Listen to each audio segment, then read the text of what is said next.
राजा पहिल्या राणीकडे प्रेमाने पाहायचा, दुसऱ्या राणीला प्रेमाने जवळ घेऊन बसायचा, तिसऱ्या राणीला कुठेही फिरायला घेऊन जायचा, चौथ्या राणीचा राजा तिरस्कार करायचा. ऐका ऐका ऐका ऐका, पहिल्या राणीकडे प्रेमाने पाहायचा, दुसऱ्या राणीला प्रेमाने जवळ घेऊन बसायचा, तिसऱ्या राणीला कुठेही फिरायला घेऊन जायचा, चौथ्या राणीचा तिरस्कार करायचा.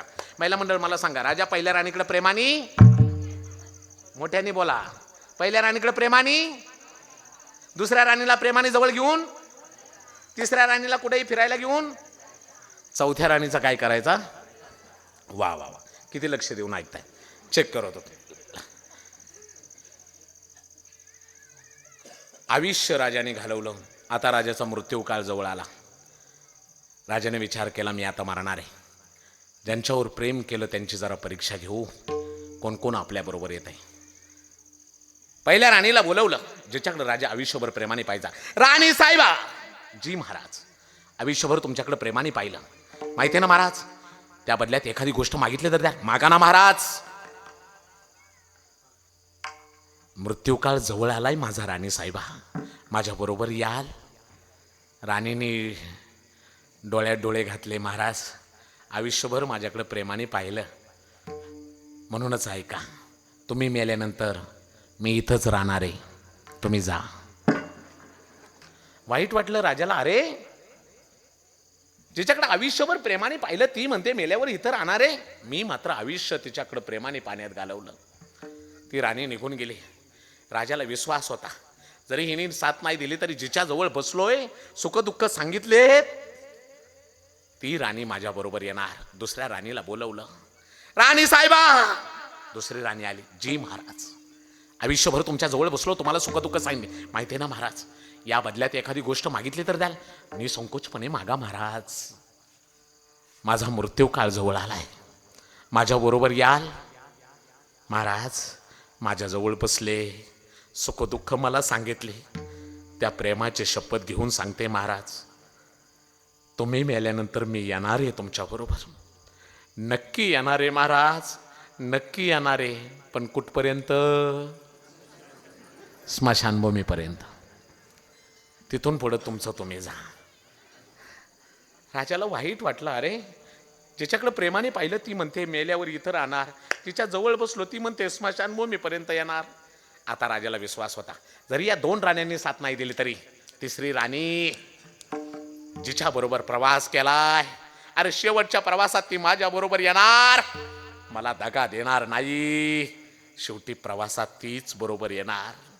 तिसऱ्या राणीला बोलवलं, राणी साहेबा. तिसरी राणी आली, जी महाराज, आयुष्यभर तुमच्या बरोबर प्रवास केला, माहिती आहे ना महाराज, या बदल्यात एखादी गोष्ट मागितली तर द्याल. निसंकोचपणे मागा महाराज, नक्की देणार. माझा मृत्यूकाळ जवळ आलाय, माझ्या बरोबर याल.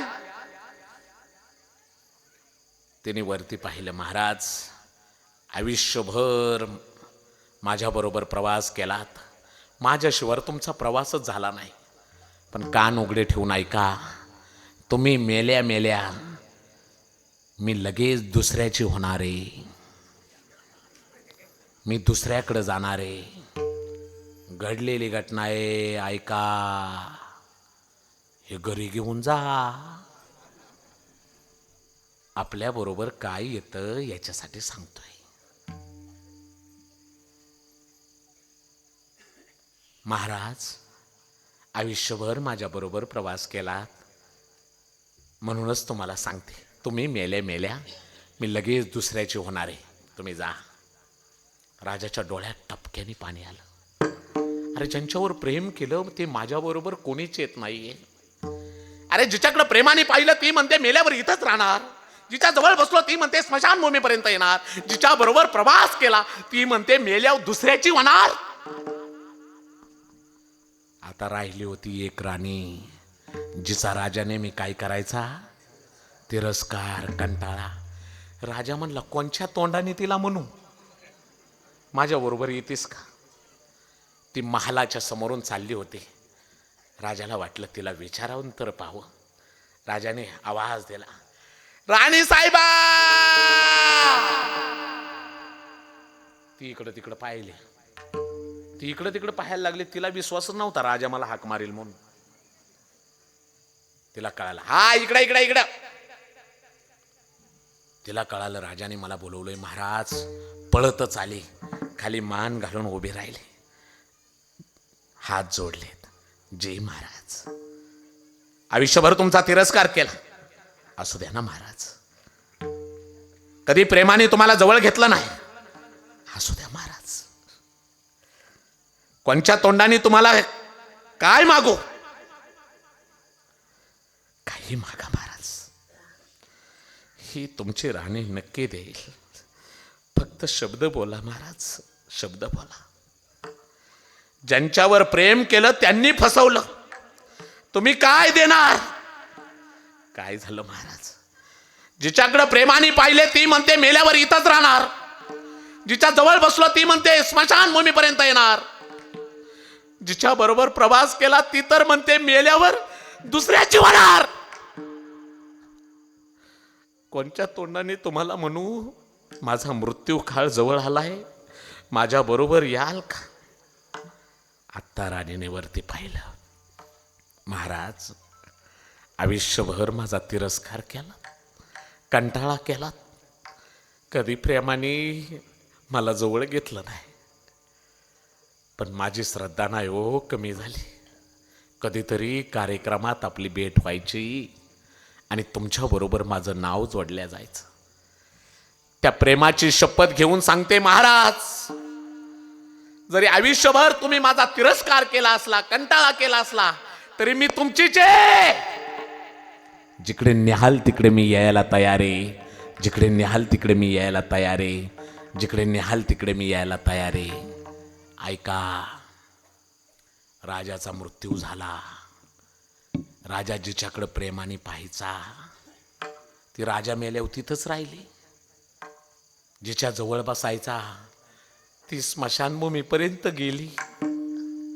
जिच्या बरोबर प्रवास करायचा राजा मेल्या मेल्या ती दुसऱ्याची झाली. पण ऐका खळदकर, जिचा राजा तिरस्कार करायचा, कंटाळा करायचा, राजा मेल्यावरती राजासोबत वरती गेली, राजाला साथ दिली. ओ राजाला साथ दिली. ओ महिला मंडळ, तो राजा कोण आहे माहिती आहे का तुम्हाला. पुरुष मंडळ, तो राजा कोण आहे माहिती आहे का. ओ टाळकरी, माहिती आहे. सोबदार,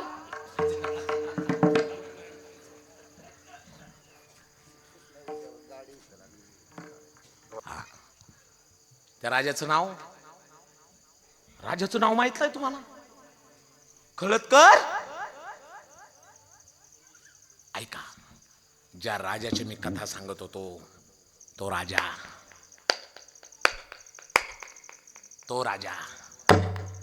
राजा म्हणजे दुसरा तिसरा कुणी नसून तो तो तो तो तो तो राजा म्हणजे तुम्ही आणि मी. अरे मी दुसऱ्याची कथा नव्हतो सांगत, मी तुमची माझीच कथा सांगत होतो.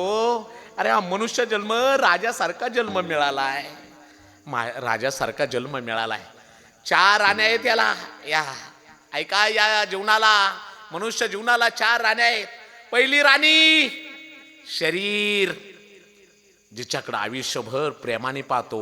कुठं जायचं असेल तर पावडर काय, साबण काय, वेगवेगळ्या हॉटेलमध्ये त्याला खाऊ घालतो काय. विचारा त्या शरीराला, अरे आयुष्यभर तुझ्याकडे प्रेमाने पाहिलं, आता माझा मृत्यू काळ जवळ आलाय, माझ्या बरोबर येशील का. ते शरीर सांगतं श्वास संपल्या मी इथंच पडणार आहे, तुझा.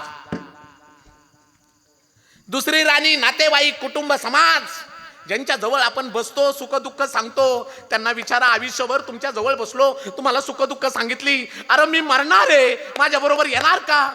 जवळची बसलेली लोक सांगतात, नातेवाईक, कुटुंब, समाज सांगतो, तू कितीही प्रेमाचा असला तरी आम्ही तुझ्यासाठी येणार आहे.